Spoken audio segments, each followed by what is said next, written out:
بسم اللہ الرحمن الرحیم۔ محترم خواتین و حضرات، کسی ملک میں ایک بادشاہ تھا۔ وہ خوش رہنا چاہتا تھا اور خوشی کی تلاش میں مارا مارا پھرتا تھا۔ اس نے خوشی کے ماہرین کی مدد بھی لی، سیانوں، دانشوروں اور سمجھداروں کی پوٹلیوں میں بھی جھانکا، مگر خوشی کا فارمولہ ہاتھ نہ آیا۔ وہ ایک پہاڑ پر چلا گیا۔ پہاڑ پر ایک درویش رہتا تھا۔ درویش کے دو مشاغل تھے، صبح صادق کے وقت مشرق کی طرف منہ کر کے بیٹھ جانا اور سورج کو آہستہ آہستہ افق سے ابھرتے ہوئے دیکھنا، اور اس کے بعد جنگل میں نکل جانا، سارا دن جنگل میں گزار دینا۔ بھوک لگتی تو درختوں سے پھل توڑ کر کھا لیتا، پیاس محسوس ہوتی تو وہ ندیوں، جھرنوں اور آبشاروں کا پانی پی لیتا۔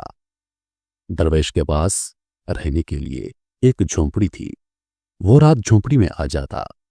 درویش کے پاس سردیوں کے لیے دو کمبل تھے، گرمیوں کے لیے کھلا آسمان اور ٹھنڈی زمین تھی، اور بدن کو ڈھانپنے کے لیے کپڑے کی ضرورت زائرین پوری کر دیتے تھے۔ درویش کے پاس اس کے علاوہ کچھ نہیں تھا، لیکن وہ اس کے باوجود خوش تھا۔ بادشاہ اس خوشی کی وجہ دریافت کرنے کے لیے درویش کے پاس پہنچ گیا۔ درویش نے بادشاہ کی بات سنی، کہکا لگایا، لکڑی کے چپل پہنے اور بادشاہ سے کہا، بادشاہ سلامت، میں اس بات کا جواب آپ کے دربار میں جا کر دوں گا۔ بادشاہ نے درویش کو گھوڑے پر بٹھایا اور دارالخلافہ آ گیا۔ درویش نے درخواست کی کہ اب آپ کسی ضرورت مند کو بلائیے۔ بادشاہ نے عرضیوں کے ٹرے سے ایک خط نکالا، وہ خط وزیر کے حوالے کیا اور ضرورت مند کو طلب کرنے کا حکم دے دیا۔ ضرورت مند کو دربار میں حاضر کر دیا گیا۔ درویش نے بادشاہ کے کان میں سرگوشی کی کہ آپ حکم جاری کریں۔ بادشاہ بولا، اے ضرورت مند، تم جاؤ، میری سلطنت میں دوڑو۔ تم سورج غروب ہونے تک زمین پر جتنا بڑا دائرہ بنا لوگے، وہ زمین ساری کی ساری تمہاری ہو جائے گی، لیکن شرط یہ ہے کہ جہاں سے بھاگو گے مغرب ہونے سے پہلے وہاں پر واپس آنا ہوگا۔ بادشاہ نے ضرورت مند کو حکم دے دیا۔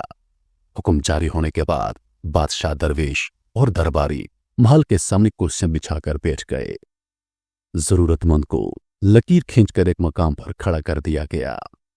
بادشاہ کا رومال ہلا اور ضرورت مند نے دوڑنا شروع کر دیا۔ ضرورت مند نے دوڑ کے آغاز میں وقت کو دو حصوں میں تقسیم کر دیا، صبح سے لے کر ظہر تک آگے جانا اور ظہر سے لے کر مغرب تک واپسی کا سفر کرنا۔ ضرورت مند کا خیال تھا کہ یوں وہ زمین کا بہت بڑا ٹکڑا ہتھیا لے گا۔